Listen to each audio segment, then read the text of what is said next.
भाजपा किसान आघाडीच्या वतीनं गोंदियाच्या कारंजा गावात 3 दिवसीय शंकरपठाचे आयोजन करण्यात आले असल्याची माहिती भाजपा किसान आघाडीचे अध्यक्ष तसेच गोंदिया जिल्हा परिषदेचे सभापती संजय टेंभरे यांनी दिली आहे.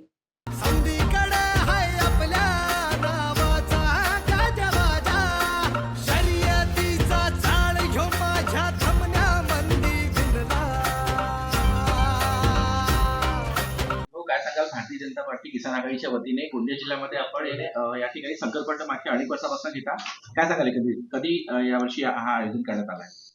भारतीय जनता पार्टी किसान आघाडी गोंदिया जिल्ह्याच्या वतीनं 27 जानेवारी, 28 जानेवारी, 29 जानेवारी असं 3 दिवसीय शंकरपट कारंजा सिद्धांत बाबा चौकामध्ये ग्राउंडमध्ये घेतलेला आहे आणि शेतकरी आघाडीच्या वतीने घेतलेला आहे.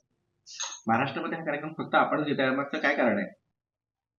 आम्ही शेतकरीचे मुलं आहे आणि शेती करून इथपर्यंत आलेलं आहे आणि शेतकऱ्याच्या भावना फार चांगल्या असतात आणि त्यांच्यासाठी हे आम्ही शंकरपट करतोय. आणि पूर्ण महाराष्ट्रात कोणी करो किंवा नको करो, परंतु शेतकरी आघाडीचा जिल्ह्याचे अध्यक्ष असल्यामुळे जिल्ह्यामध्ये एक आघाडीच्या वतीनं एक चांगला कार्यक्रम झाला पाहिजे ही आमची मानसिकता आहे आणि त्या कारणानं आम्ही मागच्या 2-4 वर्षापासून हे किसान आघाडीच्या वतीनं एक शंकरपटचं मोठं भव्य आयोजन आम्ही करतोय आणि शहराला लागून आयोजन आहे. तर शहराचे जे लोक आहे, नोकरी पेशेवाले लोक असतात आणि यांना हे शंकरपट बघायची फार असते उत्सुकता आणि उत्सुकतामुळे पूर्ण कारंजाचे जेवढा मोठा ग्राउंड आहे तो सिद्धाबाग ग्राउंड आणि पूर्ण गाव असं पूर्ण लोकांनी भरलेलं असते आणि भरगत असते. ते किती राज्यातील आणि किती जिल्ह्यातील जवळपास शंकरपट चौकी त्या ठिकाणी येणार आहे? जिल्ह्यातील तर प्रत्येक तालुक्यातून येणारच आहे, परंतु मध्य प्रदेश इथून पण येणार आहे, बालाघाट जिल्ह्यामधून, शिवनी जिल्ह्यामधून आणि काही भंडारा जिल्ह्यातून येणार आहे असं. आणि ज्यांना ज्यांना माहीत पडतंय, मागच्या वर्षी ते धुळेकडच्या जोड्या आल्या याच्या अगोदर, आता यावर्षी येतात तर माहित नाही पण येणार असं वाटतंय. बक्षीस स्वरूपी काय आपण त्यांना राशी देणार आहात? पहिल्या, दुसऱ्या, तिसऱ्या नंबर? म्हणजे आमच्याकडे बक्षीस असं ठेवलं आहे की जेवढ्या आमच्याकडे जोड्या येणार शंकरपटामध्ये त्या प्रत्येक जोडीला काही ना काही बक्षीस मिळणार, म्हणजे कोणीही वापस विना बक्षीसद्वारे जाणार नाही, हे नक्की. दिवाळीनंतर शेतीची कामं संपल्यानंतर शेतकरी 2 महिने खाली असतो. त्यातच गावागावात मंडई जत्रांचं आयोजन केलं जातं.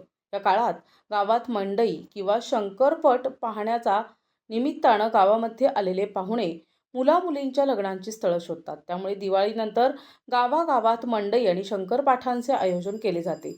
याच धर्तीवर गेल्या 2 वर्षांपासून भाजप किसान आघाडीचे पदभार सांभाळणारे सभापती संजय टेंभरे यांनी आपल्या मतदारसंघातील कारंजा गावात देखील शंकरपटला सुरुवात केली असून या ठिकाणी आयोजित करण्यात येणाऱ्या शंकरपठाची प्रसिद्धी पाहता यावर्षी 3 दिवसीय शंकरपठाचं आयोजन करण्यात आलं. तर या शंकरपठात सहभाग घेणाऱ्या प्रत्येक बैलजोडीला प्रोत्साहनपर बक्षीस देण्यात येणार आहे. तर पहिल्या 3 विजेत्यांना प्रथम, द्वितीय आणि तृतीय येणाऱ्या विजेत्यांना रोख बक्षिसं दिली जाणार आहेत.